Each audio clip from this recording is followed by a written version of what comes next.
Hey everybody, this is Paul, checking in with you, seeing how everything's going.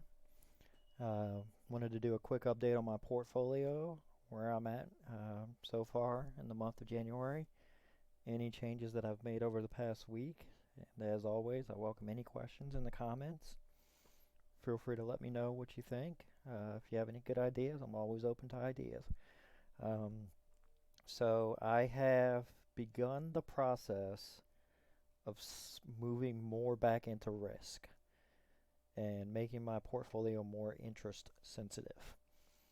And will remain this way for the majority of 2020 unless I see inflation, and that is inflation as the Fed measures it.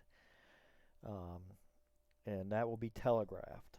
So if you see inflation spike and it stays spiked, you will see the Fed language, the different people that come on TV, their tone will change and they'll start talking about more rate cuts, maybe this or that. That will give me a good idea that I need to move some things out of risk. And the two main things that I would end up moving would be Maine and AWF. I do not see the Fed doing that, but we will see. So what I wanted to show you is where I moved money from, what I've done. So over the past week, I have moved money out of OP tax. This is a municipal bond. It yields 2 cents per share at $7.67. I bought into this position at the end of 2018. It went up 7% and stayed there for all of 2019. It moves slightly, 1 or 2 cents a day, nothing dramatic. It's a good, just gives you good monthly income that's tax free. The yield is low, and I wanted to move some money out of here and put it to work in something that's yielding higher. So I moved close to $2,000 out of that stock or out of that mutual fund and into Maine, M-A-I-N. This is the private equity. This is interest rate sensitive. And then also, I did put some into MLPX. This is the oil tracking energy tracker ETF. And then, so just give you a quick little update. And then also today I moved $400 into my account. I bought some more Maine. My goal at Maine is to get it up to about 100 shares. So if you double that from this price right here, that puts me up at $4,000 in there. And that would be one of my larger positions outside of my municipal funds. And that's where I have a good bit of money coming in at. Some things that I did want to address, and some people did have questions about how I invest, why I'm so conservative, my age, those types of situations. So I'm 35, I'm a veteran, and if we go to my sheet here, you can see my income. I do have a job, a normal job. I do have bills, and I try to stay as transparent as possible. So what I wanted to make clear to everybody is, so the reason I'm so conservative with my money, so I get a monthly check, a disability check. And if you look on YouTube, there's a lot of people that will post videos that say, here's my $400,000 portfolio, and then you see their monthly income and it's $900 a month, and then you realize that that is also subject to taxes. So just to give you a general idea of what I have coming in passive income, because this is effectively passive income that is tax free. If I take that $781.61 and I divide it by LTC, for example, or actually let me say O. O is it's a very, very popular, very steady stock, even through recessions. And the yield on O is 23 cents per share. I would need to own 3,398 shares of O to get $781. 3398 times today's current share price, $248,000. So effectively, if you round that up just a little, just to get a round number, I have the same income passively coming in tax-free as somebody who has $250,000. And this would be $250,000 in a municipal fund that's tax-free. And they would actually have to be way larger than that because it does not pay 22 cents a month. To get that type of income passively as a tax-free, 781.61 divided by my highest yielding municipal bond is the ABHFX. This is a high yield municipal fund. 16,385 shares times the current stock price, $270,000 I would need to have in ABH. None of these other municipal funds. I would have to have it exclusively in. I would have to have 16,000 shares in ABH just to get this per month. And then also, as I covered in my first video, which some of you may not have seen, my house is completely paid off, and both of my cars are completely paid off because I am very risk adverse. I kind of follow the Dave Ramsey school of thought here. His school of thought, and I don't always agree with him on everything that he says, but one of the things that he does say is try and get your house paid off as soon as possible. Credit card debt is the quickest way to get into some, is just not really good to have. It's good to have it as like an emergency fund and use it only as an emergency fund, but not as your daily purchase. And then also try to focus on your retirement savings, that type of thing. If you have kids, tax advantaged accounts, that type of thing. There are some who advocate to be rich, you have to be in debt.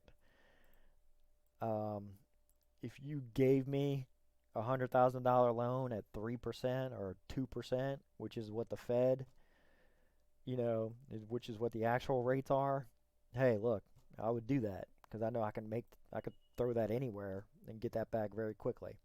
In the real world, normal people, to get a loan or something like that, I have to put my house on home equity, and they wouldn't be very happy if I took the money and invested it in the market. Or you take a 13% loan or something like that, or some of the things you get in the mail are 39%, just insane things that you get. So you give me those great yields and those great something like that, hey, I would go with it, but until then I'm happy just saving up money and putting it to the side. So how I've done over the last week or so, or week and a half, I wanted to show my performance versus the S&P. So this is my current performance for the year. When I compare it to the S&P and the Dow Jones, this is my goal. Very low volatile, passive income getting built up in the market in stocks that don't move too much with the news. So if you notice, when it goes down, I'm actually up for the day, or I'm down barely. When it goes up, I miss a little bit of the upswings. I do miss some of the upswings.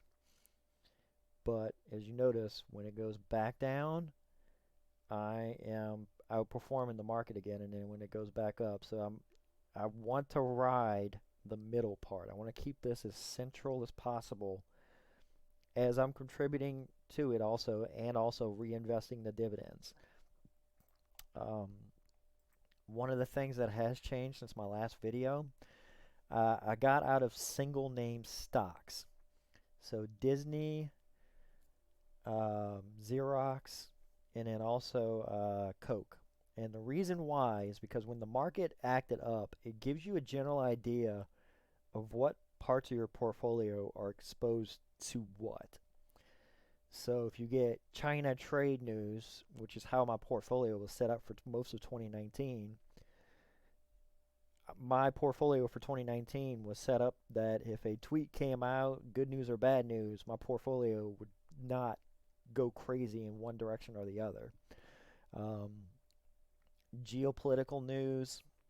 I had noticed that when Divo was down, for example, Coke and Disney were down, and then I looked at the largest holding of Divo and I realized that Disney is the largest holding. So I sold Disney, put those funds into Divo. Divo, it's just one of those acronyms. It's basically a dividend tracking ETF. If you go into it and you go to the portfolio, scroll down. This is the top 10. Nike, Boeing, Home Depot. It looks like any of the dividend investing YouTubers' channels, except for they own the single stocks. This is basically the split, cyclicals, defensive, sensitive. Any of the dividend investing channels, they basically mirror this account. So I moved those to Xerox, specifically why I got out of Xerox. Xerox is trying to do, they were trying to buy, so the reason the stock for Xerox went up is they were trying to merge with Hewlett Packard. And they're very low, they're a stock that normally everything tells me to buy it, but the problem is that Hewlett Packard told them no. We don't want to be, we don't think it's going to be a good thing. The board said no. Xerox said, well, we'll just effectively do they're just basically going to do a hostile takeover. They're going to take it to the shareholders and they're going to say, vote for us. The problem I see with that is they're issuing $24 billion in debt to do this because they're trying to take over a bigger company.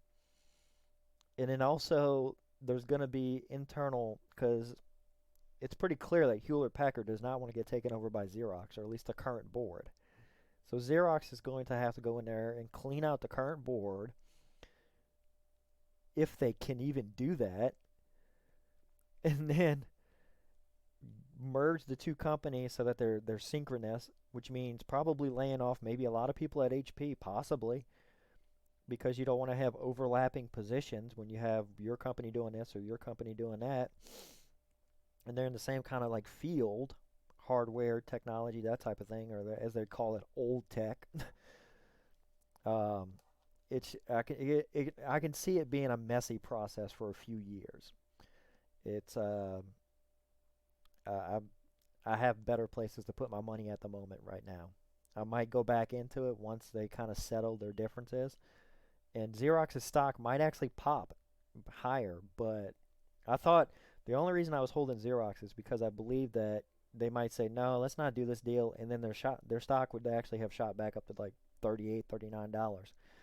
But when they started issuing large amounts of debt in the high yield market, for 20-year debt at a high interest rate, I called it and said I sold 11 shares because I had 22, and then I sold the other 11.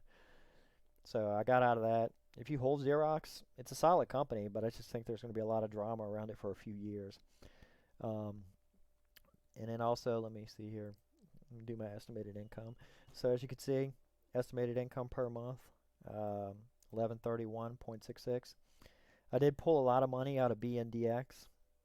Um, I pulled about $400 or so out of BNDX and moved that into Maine. I'm trying to get up to 100 shares, as I stated before. Um, BNDX is still being counted incorrectly. It's actually at 0.0. It's actually a 5-cent stock at $56. I have better places I can put my money for the moment. If I ever need safety, I'll probably jump back into BNDX. So this is actually being counted incorrectly still. So this is $12 higher, and so this is my current dividend portfolio, and also for the next month, for example, one of my goals in my previous videos I stated is to try and have income every 7 days. For example, SRET actually just paid out last night. Paid out $10. Maine will be my next one to pay out on the 15th.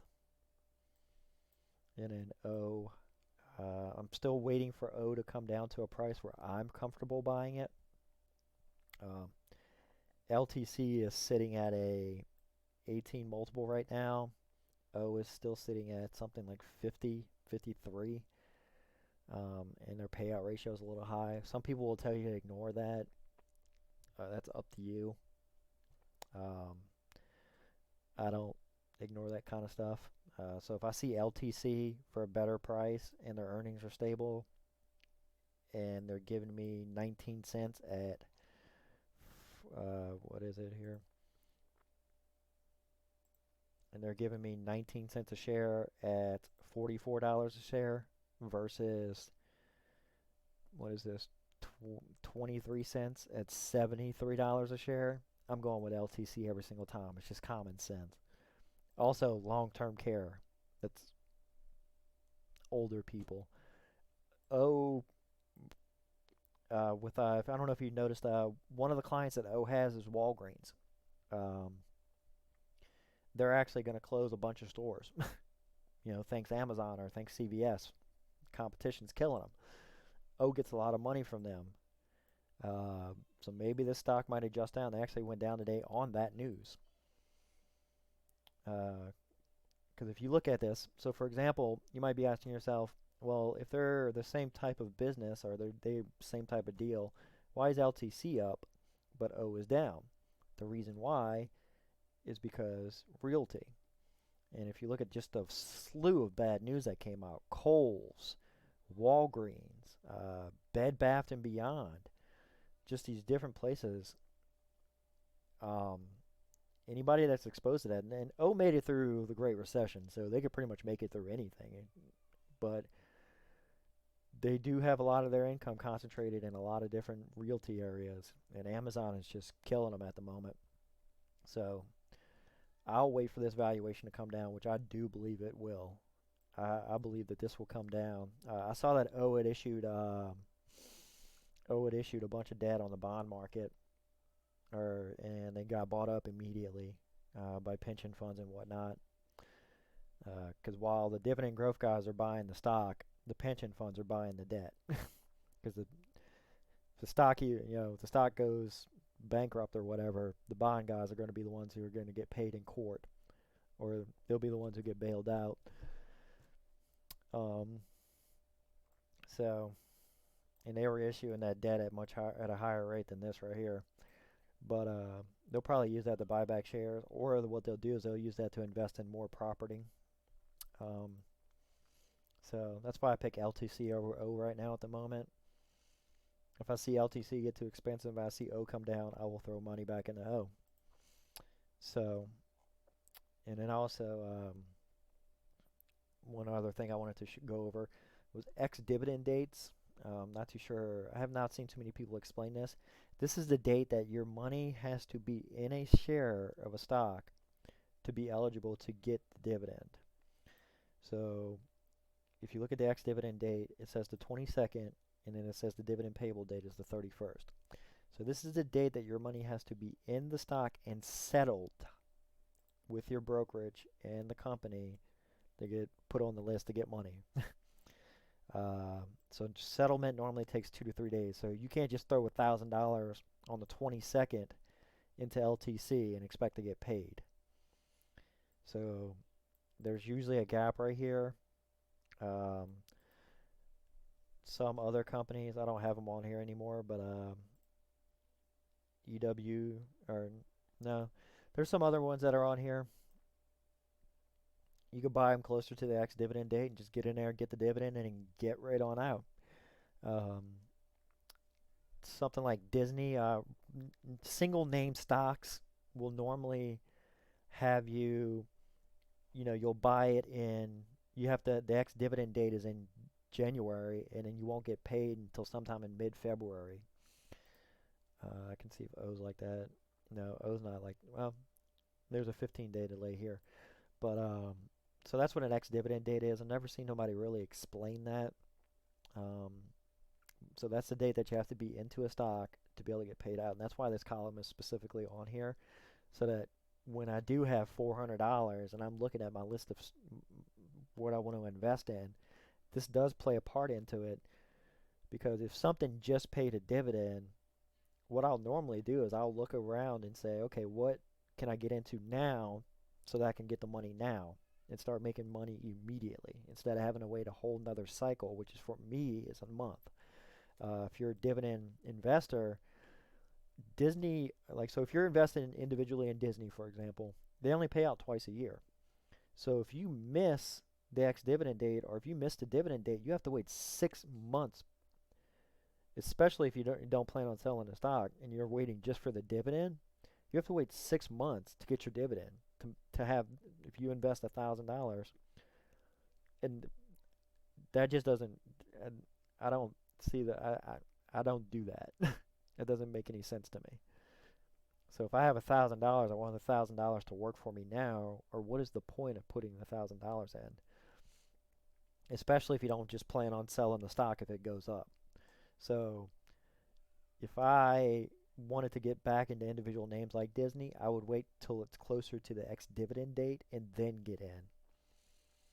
Um, so I would want my money to start working for me immediately. Um, so I wanted to make sure everybody knew what that was, because that's really ignored by a lot of people who buy these single names.